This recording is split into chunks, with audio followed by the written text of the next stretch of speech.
Okay, everybody, it's 6 o'clock, so we are going to get started with our forum this evening. So, good evening. I'm Katie D'Agostino, President and CEO of the Central Connecticut Chambers of Commerce. And on behalf of our Joint Economic and Legislative Committee, I want to thank you for joining us this evening. Tonight, we will have the opportunity to hear from Wolcott's mayoral candidates as they address issues that impact the business community and residents of the town. Before we begin, I ask if you are able, would you please stand and join in the Pledge of Allegiance. I pledge allegiance to the flag of the United States of America, and to the republic for which it stands, one nation, under God, indivisible, with liberty and justice for all. I would like to extend a thank you to Wolcott High School for hosting us this evening. And also, momentarily, we will have some sign language interpreters from the American School for the Deaf if anybody needs that assistance. And additionally, because we know not everybody will be able to attend in person this evening, our friends at Nutmeg TV are filming this forum, which will air on Friday, Saturday, November 1st at 8 p.m. It can also be found on Nutmeg TV's YouTube channel, Comcast Channel 5 or 1080, and Frontier Channel 6060. It is now my pleasure to turn the podium over to tonight's moderator, Sandy Marino. Sandy? Okay,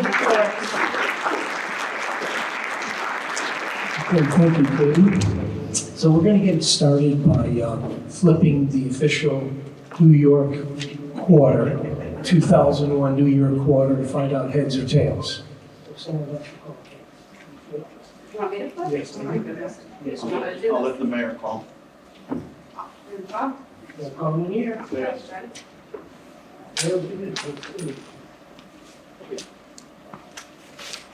It is tails. Okay, so I'm going to read you the rules so we know what is going on and the crowd is informed on how this forum is going to take place. So the rules are no signs, that doesn't mean sign language, no disruptions. We'd like you to turn your cell phones to silent, that would be like right now. No flash photography, and please hold your applause to the end. This is a chamber-sponsored event. The Central Connecticut Chambers of Commerce is sponsoring this event, and the questions are business-related in the realm of economic development, taxes, business environment, employment, and workforce development. The candidates will be listed in alphabetical order on stage and in any promotional material. Each candidate will be allowed a 2-minute opening statement, and the order has already been determined by a coin toss. And there are no rebuttals allowed. The candidates will be selected by lottery to determine who answers the question first.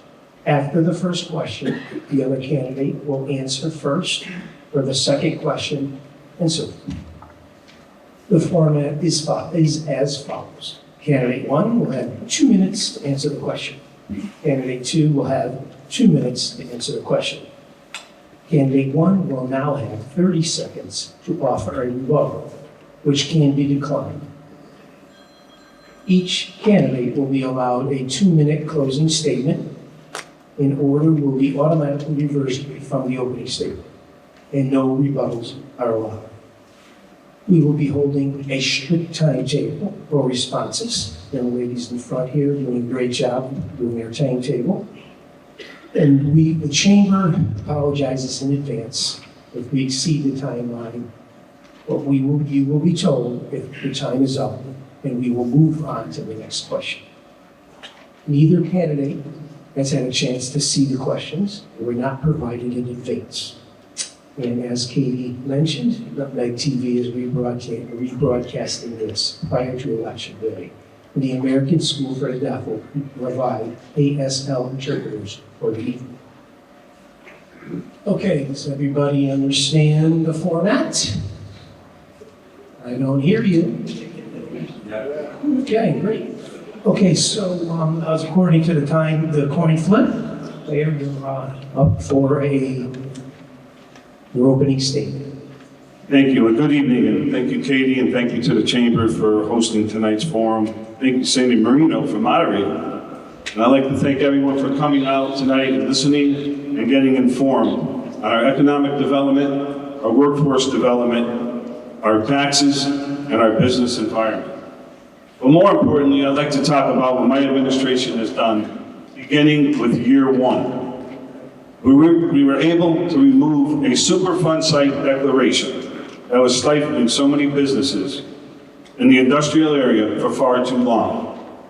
For so many years, and so many people had attempted to clear the site, we were able to clean that site and clear it within 1 year, which we'll be discussing a little bit later.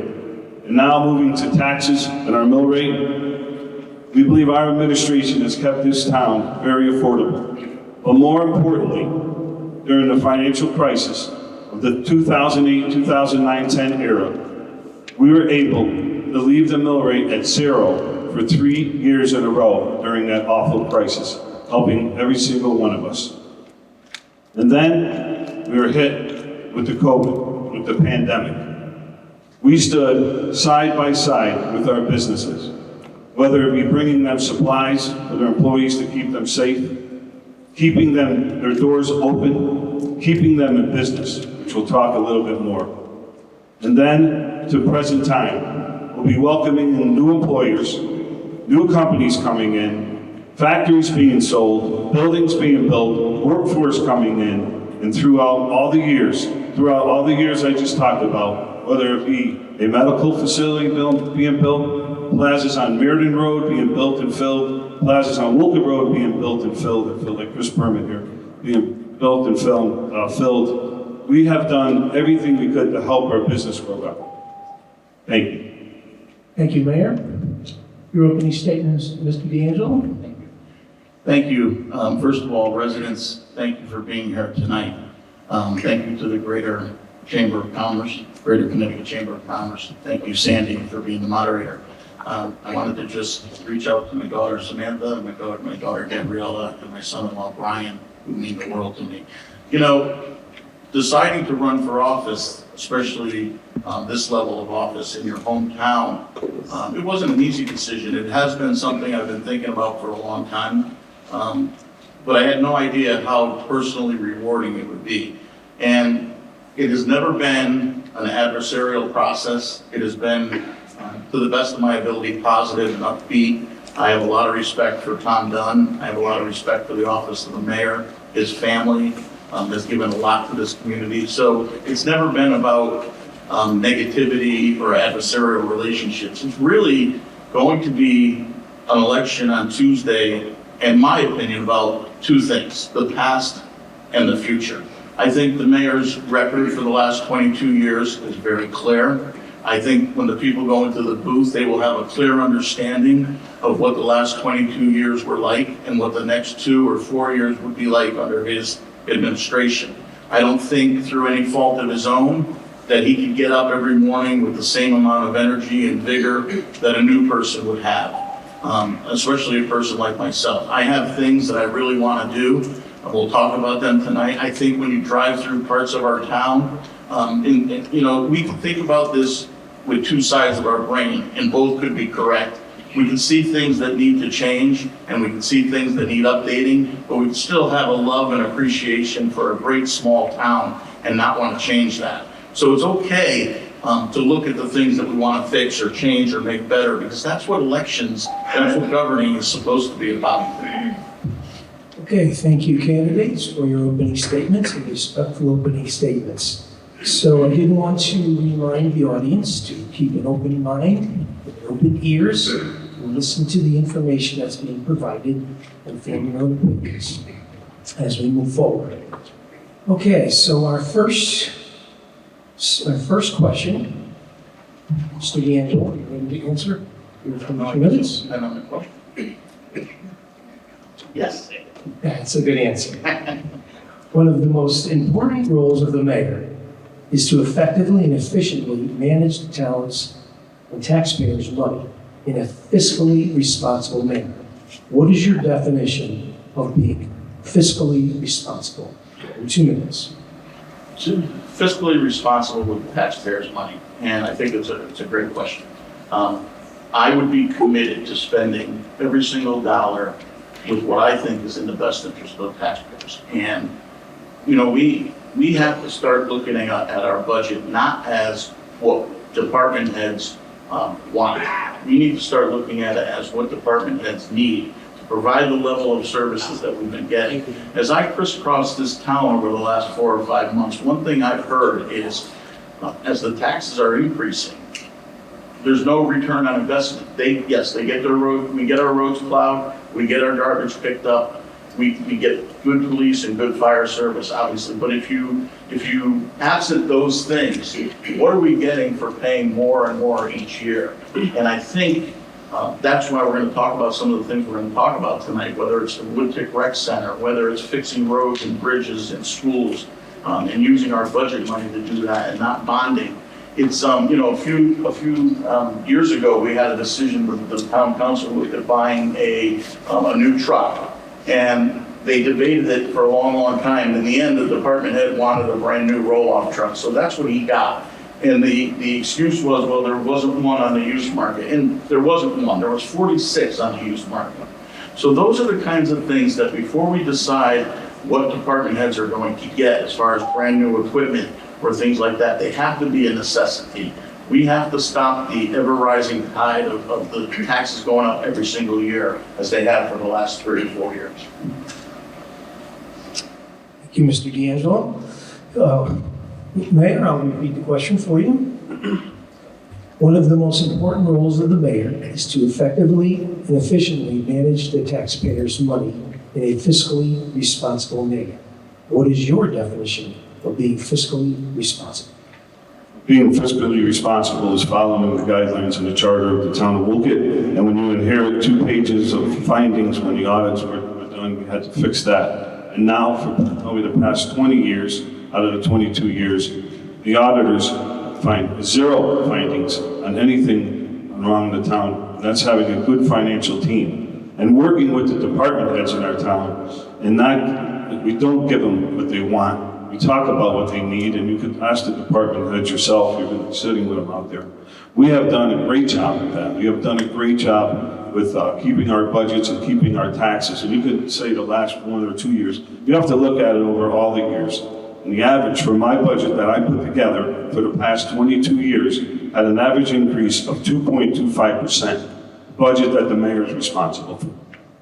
We have been very responsible. That roll-off truck that we bought saved us $36,000 a year that we're paying someone else to do the job. So that was very, very fiscally responsible, the roll-off truck. And everything else we buy, we have to look and we have to go out to bid. And again, we work with each department head, and it is important. We have a great town. We have a lot more than what you mentioned. We have senior centers, senior center to take care of. We have youth center to take care of. Sports teams involved, how much we give them in the budget. So being fiscally sound is at the end of the year when the auditors tell you have 0 findings, you did 0 wrong, and you have a great financial team. Thank you. Okay, you have a 30-second rebuttal if you choose to. I would just respectfully say the auditors that give us such a great score aren't the taxpayers. They don't live here. They're not the ones paying the bills. And when we talk about necessities, we could have bought a used roll-off truck and we could have fixed the fields, the girls' softball fields at Wheatley, and made them safe and better to use and not prevent accidents up there, because those fields are atrocious. But that's the kind of thing I'm talking about, reallocating the money to where it's needed, not giving everybody everything they want when we still have other things in town that need to be improved upon. Thank you. Okay, Mayor, you're up for the next question. What are your top economic development priorities for the town of Wolcott? Right now, we're working with NVDC from Waterbury that just joined our Council of Governments, working on expanding our industrial area in town-owned property on Wolcott Road, and also working, what's going to be up and coming is workforce housing, and actually maintaining the businesses that we have in town, working with them on different ways that we could help them.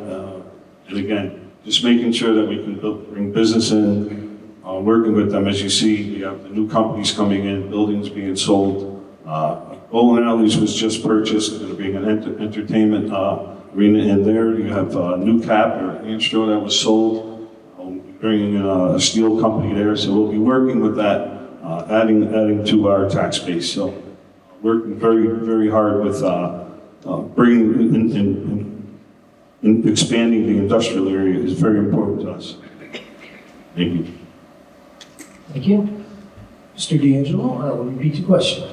What are your top economic development priorities for the town of Wolcott? My top economic priorities are bringing in businesses that do not change the fabric of our community, yet contribute to the grand list, which has not grown appreciable in many years. You know, we have, I've been in sales, marketing, and customer service all my life. We should be going to manufacturing shops throughout the region, asking them to come here. We've lost Amstro, we've lost some other manufacturing over the years. When you drive in from the Planet Fitness area and you see that former plumbing building on the left, there's so many areas of opportunity in this town that we could entice people to come. I drove by Land and Sea Marina today. That would be a great business. They should be here. They should be in Wolcott.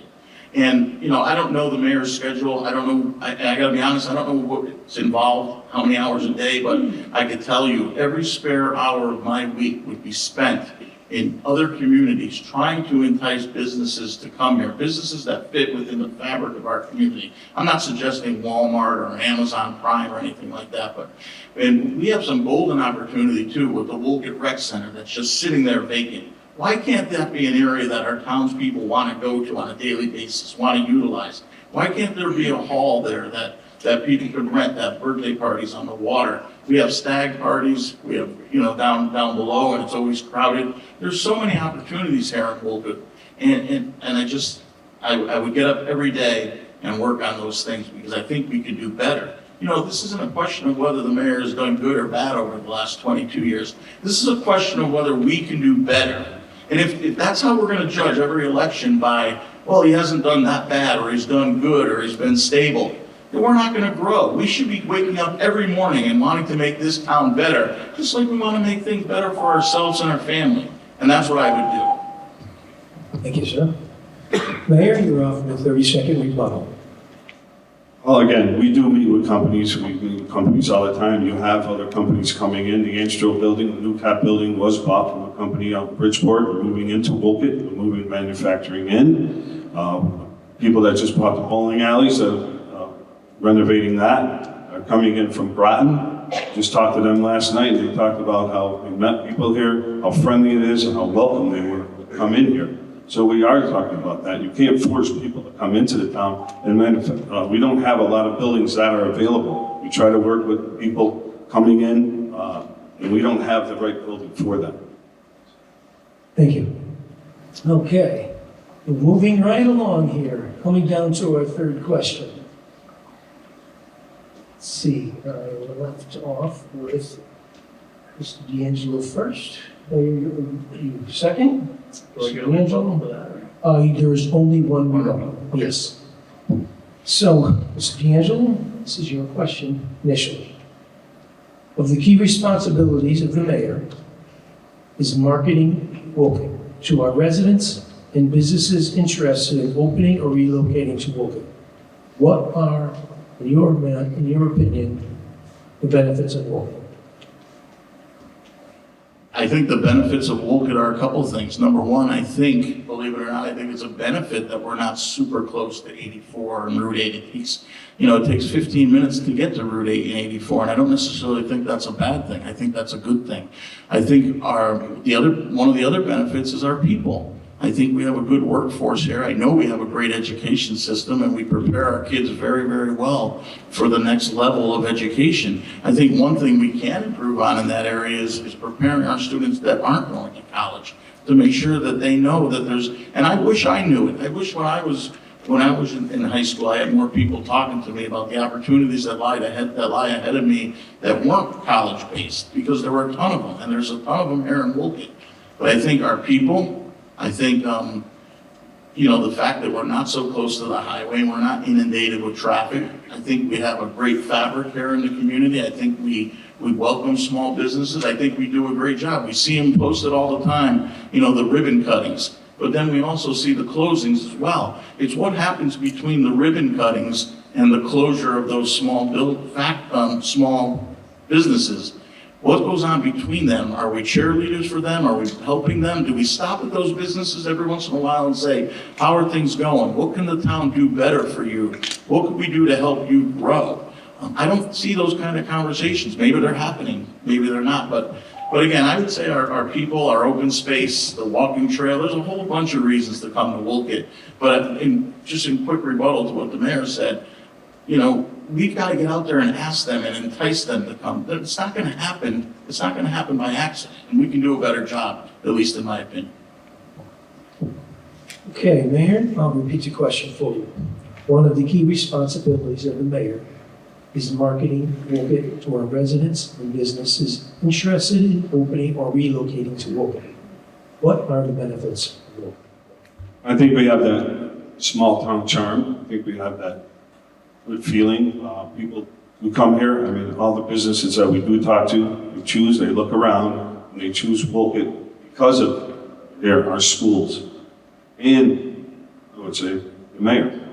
But just having our small town, the look and the feel and hearing, especially the last few businesses in the last couple of months, saying that they could have went anywhere, they looked around, they looked for affordability, they looked at the type of town we have, and they chose Wolcott as their town because of their small town, the schools, and the people that live here. You'll see the business that come in. If somebody does move out, there's another one moving right back in.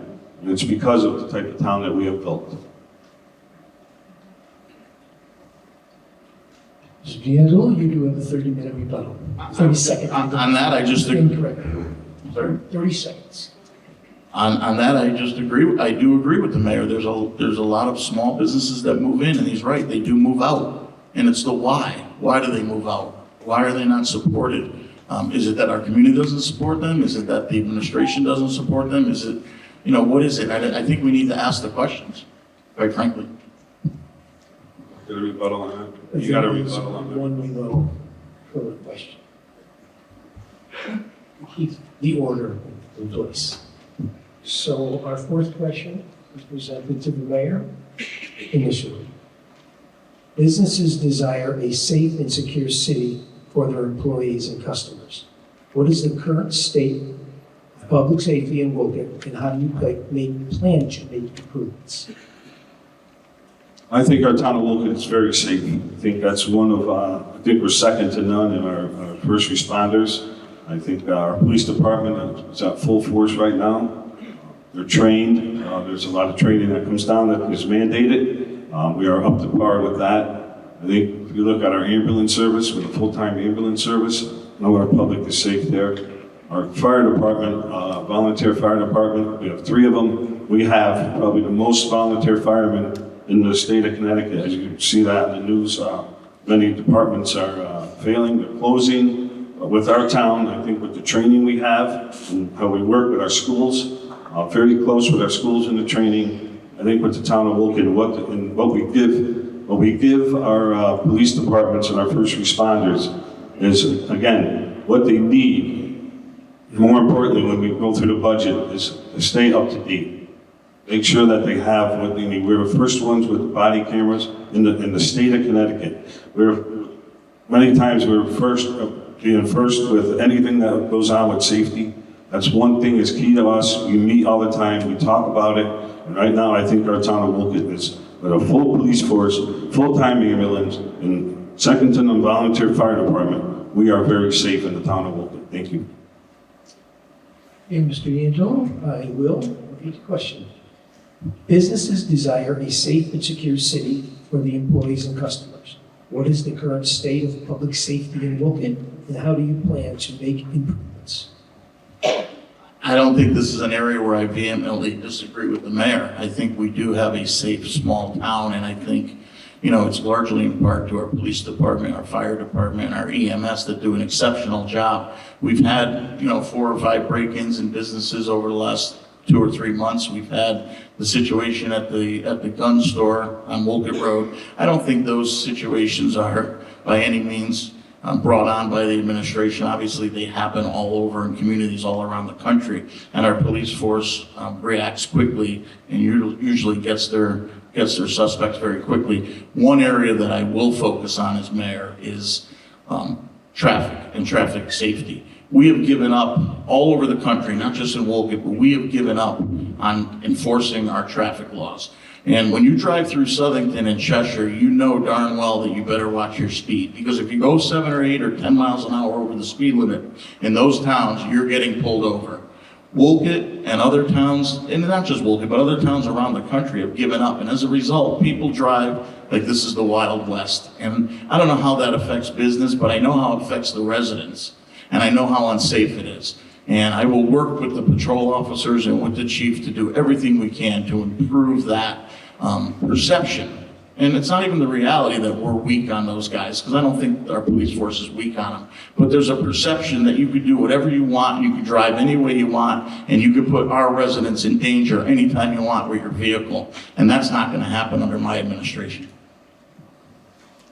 Thank you. Mayor, you do have a rebuttal. Yeah, I think he's way off on giving up. Our police department hasn't given up on anything. Our police department is out there. The laws have changed. It's difficulty with pulling people over, but our police department is out there. And believe me, they're out there all the time, and we're out there doing traffic control. We're looking at the speed cameras. We do have cameras in around town in the area, but again, our police department is out there. We are safe. We are working on every new thing that comes forward. We're purchasing it. And again, we can't get behind the wheel and slow these people down. But we're doing everything we can to stop them and slow them down. Okay. Question number 5, Mr. D'Angelo. Small business is the backbone of the Wolcott community, and a blend of large corporate retailers complete the Wolcott business landscape. What do you see as the biggest challenges small business face, and how can you help them deal with these challenges as mayor? Well, I would think obviously the biggest challenge that our small businesses face is price competition. I mean, you look, we lost Ace Hardware, and I tried to support Ace Hardware as much as I could, and I did. But the problem is you go into some of the smaller stores. Sorry, Coach. We used to have, this is Waterbury, but State Paint as well. All these smaller, mid-sized businesses have become victims to the Amazons and the Walmarts. You could go into Ace Hardware and buy a garden hose for $40, and you could buy the same one or virtually the same one on Amazon for $17. So those challenges aren't new to Wolcott or any other community. Those kind of stores just can't compete. And I think that's why we're seeing less and less of them. Even malls, we're not building around the country. I think the last mall that was built in the United States was in Norwalk about 7 or 8 years ago. But the businesses that do come here, the small and medium-sized businesses, we can do all we can to support them and keep spreading the word about them and buying from them as much as we can. And, the other thing is to help them grow and to help them, Tremonte Pizza just opened. What's next for them? They have the room next door and the room behind them. If we're supportive enough of them and we talk to them about what they need, maybe that'll become another restaurant. But I think we need to look at things like that, and also manufacturing. It doesn't hurt our town to bring in new manufacturing companies for some of these buildings and increase the grant list as well. Thank you. Mayor, I'll repeat the question. Small business is the backbone of the Wolcott community, and a blend of large corporate retailers complete the Wolcott business landscape. What do you see as the biggest challenges small businesses face, and how can you help them deal with these challenges as mayor?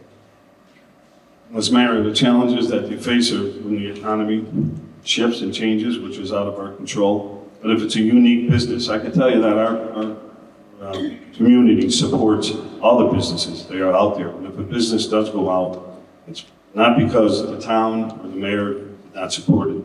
And I'm looking right at our moderator, whose family had a business in here for many, many years. And the times got tough, but they stayed here. There's other businesses that were in our town that are supported. We're out there every day, any way we can help them. But again, it's a unique town. We can't tell people what type of business they can't come in here, but we'll support them. I know we support them. They support the community. We'll witness it with you and other businesses that have been in town. There's small manufacturers that are still in town that have been in here for 30, 40, 50 years. So I know the town supports them. We are there, and again, we helped them throughout all those years with keeping our town affordable with our mill rate. Okay, Mr. D'Angelo, do you have a rebuttal, if you choose to? Now, the only rebuttal I would make is... You please use the microphone. The only rebuttal I would make is, you know, as the mill rate climbs now, we're 39 right now, and probably heading next year for over 40, I'm guessing. But it does make it tougher. It makes it tougher for small businesses, medium-sized businesses, and more importantly, it makes it tough for families that are paying more in taxes and getting the same services. You know, if you look over the last 7 or 8 or 10 years, the amount of taxes that you paid and the amount that they went up, and just ask yourself, what did you get in return for that investment? I think the answer is clear. Thank you, sir. The mill rate's not 39. So, thank you for that shameless plug too. Yeah. My sixth question is posed to the mayor. I'm going to rephrase this question just slightly. Why do you want to continue to be mayor? I want to continue to be mayor because when you're in that office, and especially when you hear my opponent said that you don't have that vigor or that energy to get when you get out of bed, I have that same vigor and passion because I've seen what our town went through for 22 years. I've watched people come in there that need stuff, and we've helped them. I've watched businesses grow here. I've been here. I've seen people. I want to help. We have supported so many people throughout the years. We have helped people, and I hear that while I'm out there. When I'm walking out there and saying, thank you for what you've done. Listen, every time we get up in the morning, we're facing an economy that we can't control. But we have done that. We have worked and we have come up with innovative ways with our budget and savings and using grant money and grant dollars to offset anything that comes our way. Believe me, when you come in and you know you're helping somebody, when somebody's in need, sometimes you do become a counselor as mayor. And I know that so many people left my office feeling better and knowing that we care, we listen, we have an open door policy, and people do come in. And I wake up every morning and I'm ready to do it again. I have the energy, I have the vigor, I'm consistently trying and working on ways in getting grant money, which we've got so much grant money throughout the years, and we're going to continue to get grant money to help offset what we have to face every time with an economy that is out of our control. But I know I still have the energy, I want to be the mayor, to continue moving our town forward, which I believe that's the direction it's going. So again, I will work hard every day. I'm ready to go on day one. I was ready for 22 years, and I'm ready on day one next week, next Wednesday, to continue that feat. Thank you. Okay, Mr. D'Angelo, I'll rephrase the question for you. Why do you want to be mayor? In a lot of ways, I feel like I've been rehearsing for this job for a long, long time. Public service and elected office has been a big part of my life. And I believe it's primarily because I want to make life better for people. I know, there's no doubt that the mayor's qualified. He's been in office for 22 years. I don't necessarily agree that he wakes up with the same enthusiasm tomorrow as he did 22 years ago. I find that excruciatingly hard to believe. I know I couldn't do it if I worked somewhere for 22 years, but that's just being honest with you. I really have a passion for this town. When I drive down the road, this is going to sound ridiculous, but when I drive down the road and I see something in the road that someone else is going to hit, I stop, I pull over, and I move it. And if I can't move it, I call Chief Stevens or the Public Works Department, and they get it moved right away. I don't do it because I'm showing off. I don't do it because I want someone to see me. I'm doing it because I care about the person behind me that's going to hit it. And that may sound Pollyannish, but that's why Navy teams, SEAL teams are so are so successful because every one of them, all 5 of them, have somebody else watching their back. And we used to be, politics wasn't the way it is today. Our neighbors had each other's back. And even our elected officials, we had each other's back. And we need to get back to those days. But I will wake up every single day with one goal, and that's making Wolcott better, returning phone calls to our residents, trying to solve their problems with the understanding that I can't solve every one of them, but I can listen. I can listen with compassion. I can understand them. I can return their calls. And in the end, if I can't help them, then I'll apologize to them and we'll move on to the next issue. But I just can't believe you could wake up after 22 years with the same vigor that you woke up 22 years. This is our first election with a Republican candidate in 22 years. Thank you. Mayor, according to the... Yeah, definitely going to debate that.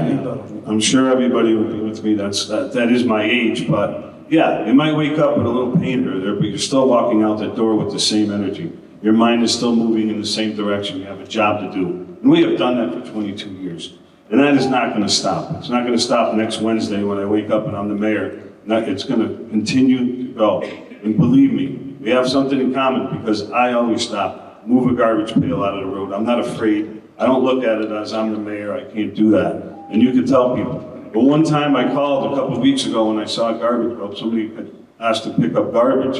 I got accused of campaigning during the mayoral campaign by my opponent, and that was not right. That was just getting garbage off the side of the road. So yes, I will wake up next Wednesday with the same vigor I had 22 years ago. Thank you. Okay, now it's the time for our closing statements. According to our rules, the mayor had the initial question, the initial opening statement. So Mr. D'Angelo, you have a 2-minute closing statement. I thought we were going until 7 o'clock. Let's see. Am I wrong? We have completed our question. Okay. Yes. Okay, then I will give my closing statement. Yes, you will. I just want to, I don't know what that garbage comment, I have no idea what that garbage comment was about, but folks, this started out as a cause because we have not had a mayor's campaign, a mayor's debate, a serious challenge to this mayor in a long time.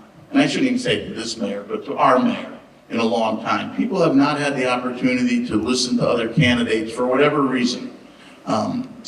And that's why I started to run. But as I got out there more and more and talked to people, I did find out that there is a large percentage of our population that is not happy with the way things are going. They're not happy with the mill rate increasing every year. They're not happy with the blight and some of the conditions that you see around town. They're not happy with the lack of transparency in government. They're not happy with budgets that should contain money through grants and line items and other things for fixing roofs and schools and roads. They're not happy with bonding to do those things and borrowing money to do those things and then taking credit for how high our bond rating is and what good, we spend almost $4 million a year on bond service between principal, interest, and other fees. $4 million a year because we bond things that under the last Republican administration were in the budget as line items. So, you can take credit for all the stuff you want, Mayor, and believe me, I do give you credit for a lot of things. But this borrowing has got to stop. And these Saturday referendums, where we hold referendums on Saturday, and we round up our troops to get them out to vote so it passes 300 to 150, is wrong. It's a disservice to the taxpayers. Those bonding votes need to be on election day, so normal people are going to the polls, and they need to be in the newspaper to tell what they're voting on. The days of this non-transparency have to stop. Thank you. Mayor, you have 2 minutes for a closing statement. Yeah, I'm going to thank Katie and the chamber first, and thank you, Sandy, but I guess I'm going to take a little bit off in my closing statements because back in 2003, my opponent made a motion where they talked about going out to bond, and the town council chooses when they have it. So they talked about it, they asked everybody what the feeling was, and They chose to go out on Saturday, December 9th, 2023, and my opponent approved that. He had an opportunity to put on election day. Now he's telling you, you should have it on election day. It's right here. I have it right here in the minutes because you could look it up on the computer. Transparency is right here. Now, in my closing statement, I just want to let everybody know that there's no crystal ball out there.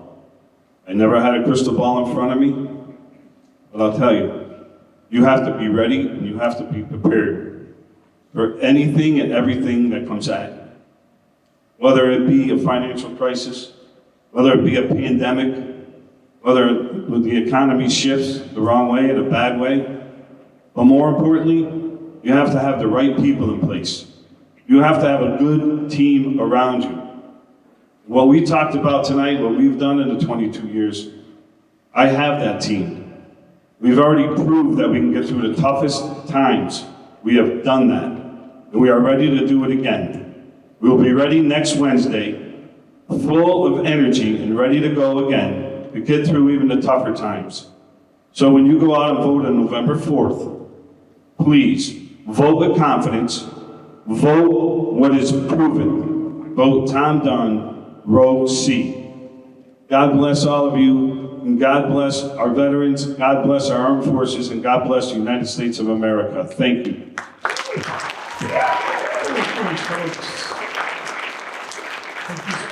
wanted to thank each candidate for appearing tonight. And remember, it's not one side against the other, it's moving forward for Wolcott.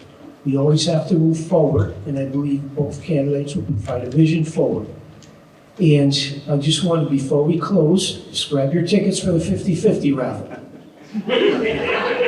Oh, you don't have them? So I do want to thank everyone for coming tonight. Thank the citizens of Wolcott. And as the is on television on Saturday night, we'll know to go to the restaurants in the local because the rest of the town will be watching this on Saturday night. You guys are an open invitation to all the restaurants in Wolcott. And support your local businesses, please. The Chamber does a great job. The Central Connecticut Chamber has absorbed the Wolcott Chamber within their organization. That's a big benefit for us because the businesses now have a larger vision, both for economics and also for legislation. And I believe the Chamber is going to move forward, bring Wolcott forward. So let's hope, and don't forget to vote on Tuesday, November 4th. So I have to wait for my alarm to go off my phone. I don't know what it is. So it's on November 4th. Vote is the most important part. Tell all your neighbors. Let's even get a record count of voters for this election. And I thank you, everyone.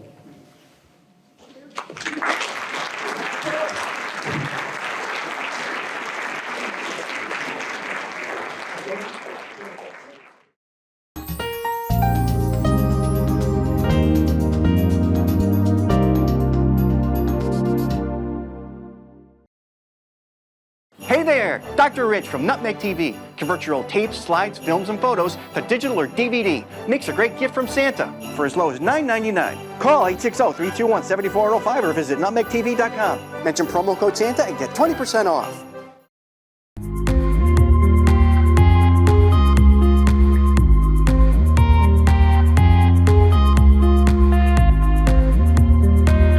I'm your host, Kurt Barwis. Today, I have a very special guest, Dr. Andrew Lynn. Hello, and welcome to another episode of the Veterans Corner. My name's Chuck Wooden. Decision for ourselves for this week, if we want to be made well. Hi, welcome to the crack of dawn. It's Dawn Lombardi. I'm starting the painting. It's going to be the clips with some water. Love it. He took me on the sets of Lost in Space, Batman. Everybody has a story. What's yours? Until next time.